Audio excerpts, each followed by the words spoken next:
የአማራ ክልል ፖሊስ ከሌሎች የጸጥታ አካላት ጋር በቅንጅት በመስራት ሰላም ማስፈን መቻሉን የክልሉ ፖሊስ ዋና ጠቅላይ መምሪያ አዛዥ ኮሚሽነር ጀነራል ዘላለም መንግስቴ ገለጹ። የአማራ ክልል ፖሊስ ዋና ጠቅላይ መምሪያ የ2018 በጀት ዓመት የ6 ወራት እቅድ አፈጻጸም ግምገማ መድረክ እየተካሄደ ይገኛል። በቃሉ ፈረደ ተጨማሪ አለው።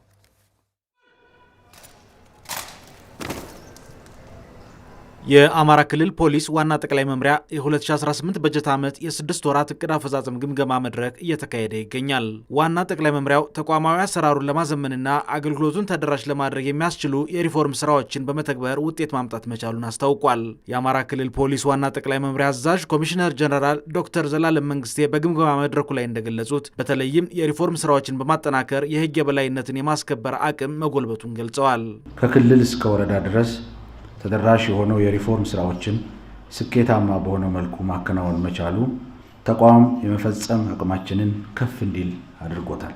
ተቋማዊ አገልግሎት አሰጣጡን የሚያሻሽሉና ተደራሽ የሚያደርጉ የሪፎርም ስራዎች የተሰሩ ሲሆን ለምሳሌ በየደረጃ ያሉ የኃላፊነት መደቦች ምደባ፣ የስራ ተነሳሽነትን የሚፈጥሩ ምቹ ቢሮና የስራ አካባቢ የመፍጠር፣ ተቋማዊ አሰራሮችን ሊያዘምኑ የሚችሉ የዲጂታላይዜሽን ስራዎችን ማከናወን፣ የህግ የበላይነትን በማረጋገጥ የሚያስችል በርካታ ህግ መከላከልና የምርመራ ስራዎችን ማከናወን ተችሏል። በአማራ ክልል አስተማማኝ ሰላም እንዲሰፍን የአማራ ክልል ፖሊስ ዋና ጠቅላይ መምሪያ ከፌዴራልና ከሌሎች የጸጥታ አካላት ጋር በቅንጅት እየሰራ መሆኑን የገለጹት ኮሚሽነር ጀነራል ዶክተር ዘላለም መንግስቴ ክልሉ ከገጠመው የሰላም ቀውስ ለማውጣት የተከናወኑ ተግባራት ውጤታማ መሆናቸውን ገልጸዋል። በቀጣይም በክልሉ ዘላቂ ሰላምን ለማረጋገጥና 7ኛው ሀገራዊ ምርጫ ሰላማዊ ሆኖ እንዲካሄድ አስፈላጊው ዝግጅት እየተደረገ መሆኑን ተናግረዋል።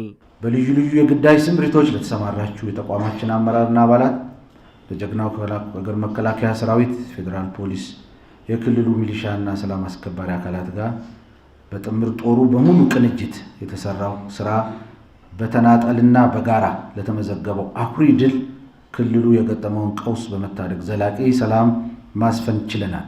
በቀጣይ ስራዎችን ሁሉም አመራርና አባል ከወትሮ በተለየ ሁኔታ የክልሉን ሰላምና ደህንነት በማረጋገጥ የህግ ማስከበር ተግባራትን የተጀመሩ ሪፎርም ስራዎችን እስከታች ወረዳ ድረስ ተግባራዊ እንድታደርጉ እንዲሁም ቀጣዩ 7ኛው ሀገራዊ ምርጫ በሰላም እንዲጠናቀቅ ከወዲሁ ቅድመ ዝግጅት በማድረግ ትኩረት ሰጥታችሁ እንድትሰሩ አደራ ማለት እፈልጋለሁ። የአማራ ክልል ፖሊስ ዋና ጠቅላይ መምሪያ የወንጀል መከላከል ጠቅላይ አዛዥ ምክትል ኮሚሽነር አበበ ውቤ በበኩላቸው በ6 ወሩ በጸጥታ አካላት በተሰራ የተቀናጀ ህግ የማስከበር ስራ ስኬት መመዝገቡን የተናገሩት አንደኛ የህግ የበላይነትን ለማረጋገጥ፣ ሁለተኛ የትራፊክ ፍልሰትን ለማስቆም ስራዎች ሰርተናል።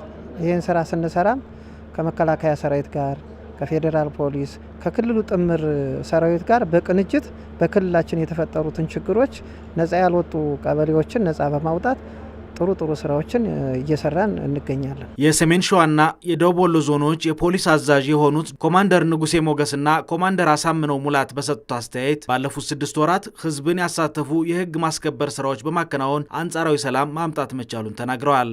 የፖሊስ ኃይላችን በየደረጃው የሚጠበቅበትን ኃላፊነት እየተወጣ ነው የሚገኘው። በተለይ ከአጋር የጸጥታ መዋቅር ጋር በቅንጅት በመሆን ስራዎችን የህግ ማስከበር ስራዎችን እየሰራ ነው የሚገኘው። ይህም በመሆኑ እንደ ሰሜን ሸዋ ዞን አሁን ላይ አንጻራዊ ሰላም ማምጣት ተችሏል ማለት ነው። በቀጠና ይንቀሳቀስ የነበረው ጠላት እንቅስቃሴ ከህብረተሰባችን በመነጠል አሁን በተሻለ ቁመና ህዝባችንን ከጎን ይዘን የማጽዳቱን ስራ በተሻለ መልኩ እያስገድን ነው። እዛ ጋር የሚንቀሳቀሰውን ህዝቡ ራሱ ጭምር እየታገለ አብዛኞቹ ቀበሌዎች አሁን ነፃ እየወጡ ወደ መደበኛ ስራችን እየገቡ ያሉበት ሁኔታ ነው ያሉት እንደ ደቡብ ወሎ። በቀጣይም የክልሉን ሰላም በዘላቂነት የማረጋገጥና የሪፎርም ስራዎችን እስከ ታችኛው መዋቅር የማውረድ ተግባር በትኩረት እንደሚከናወን በመድረኩ ተመላክቷል።